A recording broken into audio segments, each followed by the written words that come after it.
जब मैं कोई बयानबाजियों का जिम्मेदार नहीं हूँ कि किसी ने क्या बयान दे दिया, किसी ने क्या बयान दे दिया। मेरे सामने कोई ऐसी ठोस सियासी बात करो कि जिस पर मैं कोई तबसरा भी कर सकूँ कि इसके पीछे क्या अवामिल हैं। अब किसी ने कह दिया तो किसी ने कह दिया तो किसी ने कह दिया तो किसी ने कह दिया, ये तो कोई सवाल नहीं है। मौलाना ये फरमाइए कि क्या आप देख रहे हैं कि ये हुकूमत अपनी मुद्दत पूरी कर पाएगी या नहीं, क्या कहेंगे आप? देखिए, मुद्दत पूरी करना या न करना ये अलग बात है, उसका जायज़ होना नाजायज़ होना अलग बात है। मुद्दतें तो माशाल्लाह भी पूरी कर लेती हैं, बल्कि 5 से 10 साल कर लेती हैं, 11 साल कर लेती हैं। बात बुनियादी ये है कि क्या उसने इलेक्शन सही किए हैं, क्या आवाम का सही मैंडेट उनके पास है। मैं आपको बताना चाहता हूँ, अभी 2 वाक़यात बलूचिस्तान में ताज़ा हुए।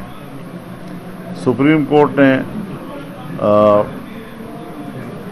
ये हमारा एक हल्का है वहाँ सूबाई पीपी 45 नहीं वो और है, पीपी 7 की बात कर रहा हूँ।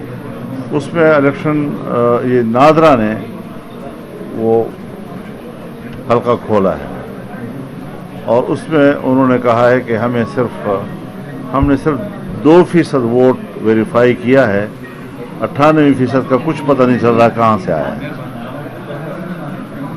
ये नादरा की जो वोट खोले हैं और उन्होंने जो वेरिफिकेशन की है उस पर उनका तबसरा यह है कि 2% हमें सही मिले हैं, बाकी नहीं मिल रहे। इसी तरीके से ये जो अभी हल्का 45 का 15 पोलिंग स्टेशनों का इलेक्शन हुआ है, जीतने वाला जो है जिसको जितवाया गया है, एक पोलिंग स्टेशन पर भी नहीं जीता, एक पोलिंग स्टेशन पर भी नहीं जीता है वो। फार्म 45 में कहीं 0, कहीं 0, कहीं 1, कहीं 2, कहीं 2, कहीं 5, कहीं 10, कहीं 20, 25, इस तरह ये उसका वोट है। अब आप मुझे बताएं कि इस इलेक्शन पर कैसे एतमाद हो कि अभी तक उनका वो तीरा नहीं तब्दील हो रहा है।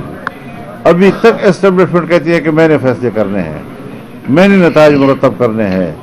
कोई अवाम की क्या हैसियत है कि वो कहते हैं कि मैंने उसको वोट दिया, मैंने उसको वोट दिया है जी। तो इसका माना यह है कि वो जमहूरियत का मजाक उड़ा रहे हैं।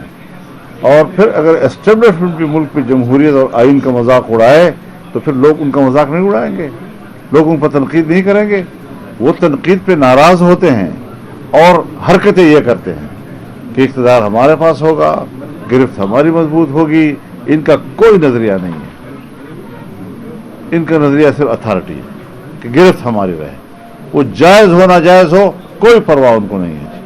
तो इस पर हमारा एतराज़ है और रहेगा और हम अपने मौक़िफ़ पे कायम हैं। 2018 में भी कायम थे, 2024 में भी कायम हैं और इनके साथ ऐसे नाजायज़ अतवार पे हम कोई न मुज़ाकरात करने को तैयार है, न कोई मुफाहमा करने को तैयार है।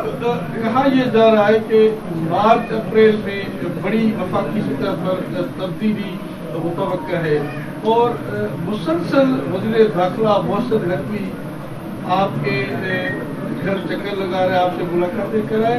क्या सीन है कि मुस्तकबिल में JUI को हुकूमत में शामिल करने के लिए मोहसिन नकवी आपके पास आ रहा है या ज़ाती तौर पर ऐसे मुलाकात के लिए आता है? ज़ाती तौर पर आ जाता है, कोई सियासी गुफ्तगू का न उसको मैंडेट है, न हम ऐसी हर मजलिस में सियासी बात कर सकते हैं। हमें मुल्क का निज़ाम बेहतर बनाने के लिए एक जगह ठहरना होगा।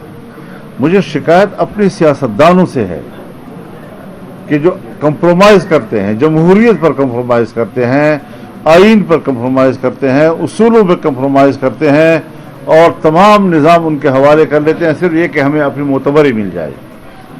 ये कोई जायज़ पोस्ट नहीं है, गिरफ्त उनकी है, मोतबरी हमारे हवाले कर देते हैं कि आप भी ज़रा पार्लियामेंट में बैठे रहें ताकि आप कौम में मोतबर नजर आएँ। तो इसमें तब्दीली की कोई अहमियत नहीं है हमारे नज़र में। आतिश न्यूज पाकिस्तान के सबसे बड़े न्यूज नेटवर्क का हिस्सा बनने का सुनहरी मौका।